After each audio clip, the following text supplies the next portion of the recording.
Good morning, dear students. Today we will start our new topic. Before starting the topic, I speak in front of you some few lines like कौवा करता काव काव, कोयल बोले कूहू कूहू, बिल्ली करती म्याऊ म्याऊ, बच्चा बोले ऊ ऊ ऊ। एक दूजे से बातें करते, कहते सुनते मन की बात, हंसते गाते दोस्त बनाते, यही है भाषा की सौगात। So students, today our topic is bhasha, lipi and vyakaran. So let us start our topic. Students, before starting the topic I want to tell one thing कि इस वर्ल्ड में कोई भी पर्सन है, एनिमल है, हर किसी की अपनी अपनी एक लैंग्वेज है। ओके हर इंसान अपनी बात करने के लिए किसी न किसी लैंग्वेज का यूज़ करता है। एक अगर हम छोटे बच्चे की भी बात करते हैं तो वो भी क्या है, अपनी भाषा में कुछ ना कुछ बड़ों को समझा ही देता है, ऊ आ करके। इसी प्रकार अगर एनिमल्स की, बर्ड्स की बात करें तो उनकी भी अपनी एक अलग सी भाषा है। सो भाषा किसे कहते हैं स्टूडेंट्स? भाषा वह माध्यम है जिसके द्वारा हम अपने भावों या विचारों को दूसरों के समक्ष प्रकट करते हैं या दूसरों के भावों या विचारों को समझते हैं। ओके, तो भाषा क्या है? भाषा वह माध्यम है, वह साधन है जिसके द्वारा हम अपने मन के विचार दूसरों के सामने रखते हैं और दूसरों के मन के विचारों को क्या करते हैं, समझते हैं। है उसके दो तरह की होती है, दो रूप हैं भाषा के, मौखिक एवं लिखित। Okay, so let us start. So भाषा के दो भेद होते हैं, जैसे कि मैंने आपको बताया, लिखित भाषा और मौखिक भाषा। जो लिखित भाषा है उसे लिखकर व्यक्त किया जाता है। जब अब आप अपने मन के विचारों को लिख के व्यक्त करोगे वो लिखित भाषा है, और जब बोल के व्यक्त करेंगे उसे हम मौखिक भाषा कहेंगे। ओके,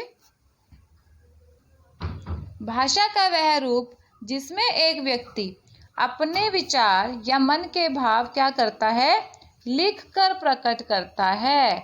जैसा कि इसके नेम से ही आपको क्लियर हो रहा है, उसे हम लिखित मीन्स लिखना। ठीक है, लिखित का मतलब क्या है, क्या अर्थ है, क्या मीनिंग है? उसका अर्थ है लिखना स्टूडेंट्स।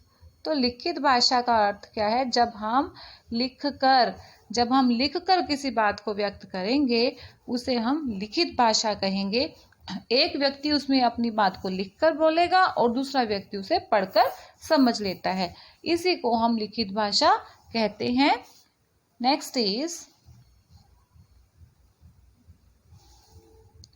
मौखिक भाषा का वह साधन जिसके माध्यम से हम सोचते हैं और अपने मन के भावों या विचारों को व्यक्त करते हैं। जब हम अपने विचारों को बोलकर या सुनकर व्यक्त करते हैं उसे मौखिक भाषा कहते हैं।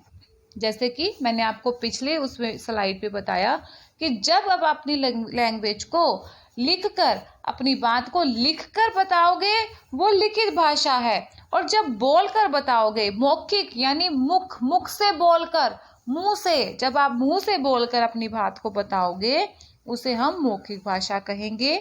जब दो व्यक्तियों के बीच में बात हो रही है तब मौखिक भाषा का ही प्रयोग होता है। यह बात आप चाहे आप फोन पे कर रहे हो, सामने बैठ के कर रहे हो, किसी प्रकार से भी कर रहे हो।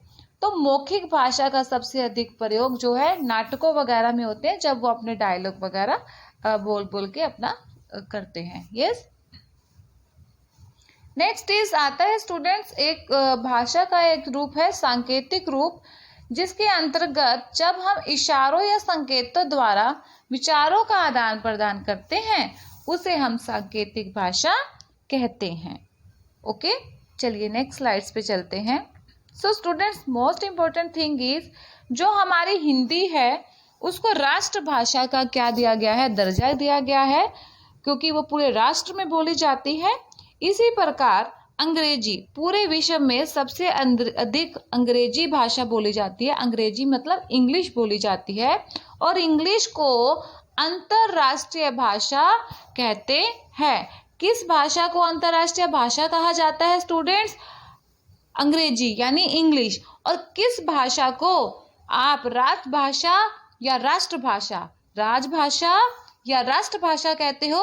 वो है हमारी हिंदी स्टूडेंट्स। कौन सी भाषा है? Hindi. Which language? Hindi dear. Okay, so next is, यहाँ पे कुछ प्रदेश दिए गए हैं हमारे इंडिया के ही, हमारे भारत के। जैसे महाराष्ट्र में कौन सी भाषा बोली जाती है? मराठी। आंध्र प्रदेश में तेलुगु, गुजरात में गुजराती, तमिलनाडु में तमिल, केरल में मलयालम और पंजाब में पंजाबी। सो स्टूडेंट्स, ऐसे ही भारत के अलग अलग राज्यों में अलग अलग भाषाओं का प्रयोग किया जाता है। ओके, नेक्स्ट हम बात करें अगर यहाँ पे, अब हमारे सामने कुछ देश हैं। ये सभी अलग अलग देशों के नाम हैं। जैसा कि मैंने आपको बताया, पूरे वर्ल्ड में हर किसी की अपनी एक लैंग्वेज है। इसी प्रकार जो दूसरी कंट्रीज हैं, यानी दूसरे देश हैं, उन्हें हम कंट्रीज बोलते हैं ना। जो दूसरी कंट्रीज हैं स्टूडेंट्स, उनकी अपनी लैंग्वेज है। लाइक जापान में जापानी बोली जाती है, रूस में रूसी, चीन में चीनी, इंग्लैंड में अंग्रेजी बोली जाती है यानी इंग्लिश, फ्रांस में फ्रांसीसी बोली जाती है, और भारत में क्या बोली जाती है? हिंदी बोली जाती है। Okay, I hope it is understood. Now next is, लिपि किसे कहते हैं? मोस्ट इंपॉर्टेंट थिंग बेटा, इसको ध्यान से समझना। लिपि किसे कहते हैं? किसी भी भाषा के लिखने के ढंग या लिखावट को लिपि कहा जाता है, जिसे हम लेखन प्रणाली भी कहते हैं। क्या कहते हैं? लेखन प्रणाली भी इसे कहा जाता है।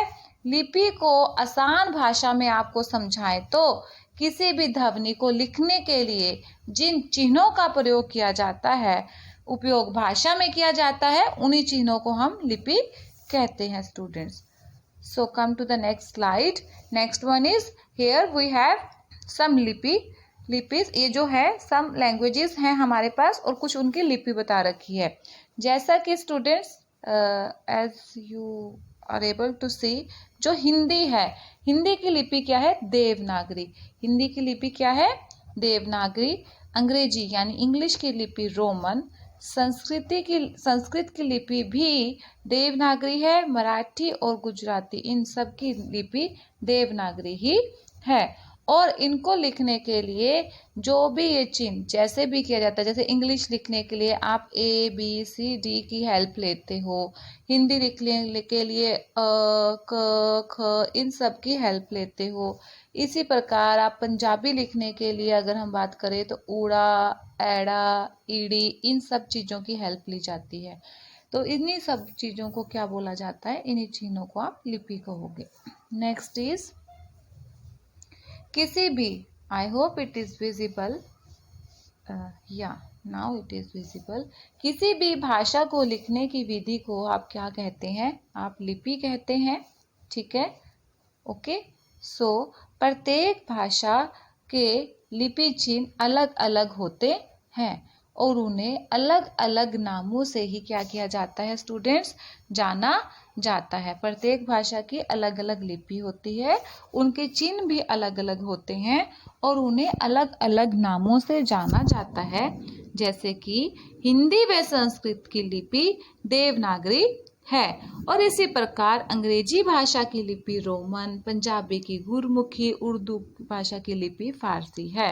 अब मैं आपके सामने कुछ प्रसिद्ध भाषाओं की लिपियां और उन भाषाओं को आपको बता रही हूँ। फर्स्ट इज हिंदी, संस्कृत और मराठी। इन तीनों भाषाओं की लिपि स्टूडेंट्स देवनागरी ही है। पंजाबी की लिपि गुरमुखी है।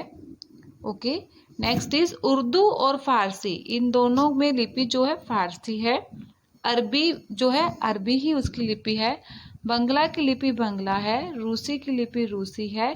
और अंग्रेजी, जर्मन, फ्रेंच, स्पेनिश की लिपि जो है रोमन लिपि है स्टूडेंट्स। ओके, तो नाउ नेक्स्ट स्लाइड इज व्याकरण। व्याकरण क्या होता है?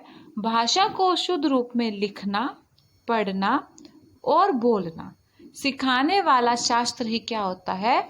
व्याकरण कहलाता है। आई रिपीट, जिस ऐसा शास्त्र जिससे हमें भाषा के शुद्ध या अशुद्ध रूप का ज्ञान होता है उसे हम व्याकरण कहते हैं।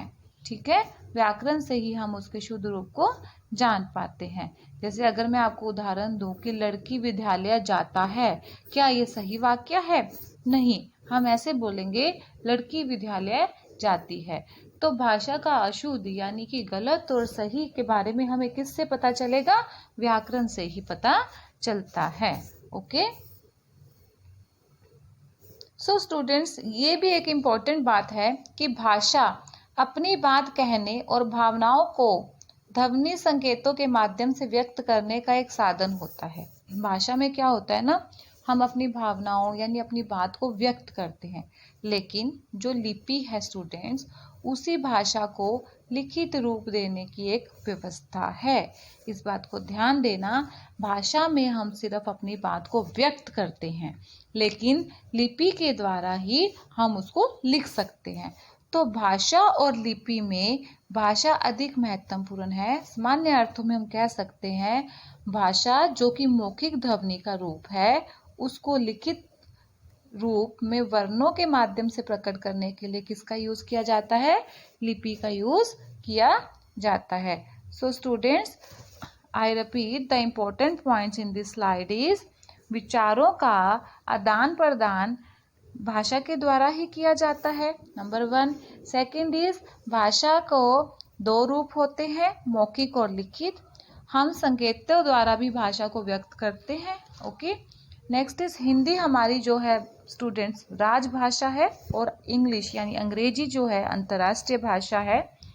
और भाषा को लिखने के लिए निर्धारित किए गए चिन्हों को हम लिपि कहते हैं।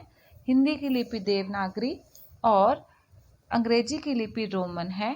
भाषा के शुद्ध रूप से बोलने और लिखने के नियम को हम क्या बोलते हैं? व्याकरण बोलते हैं स्टूडेंट्स।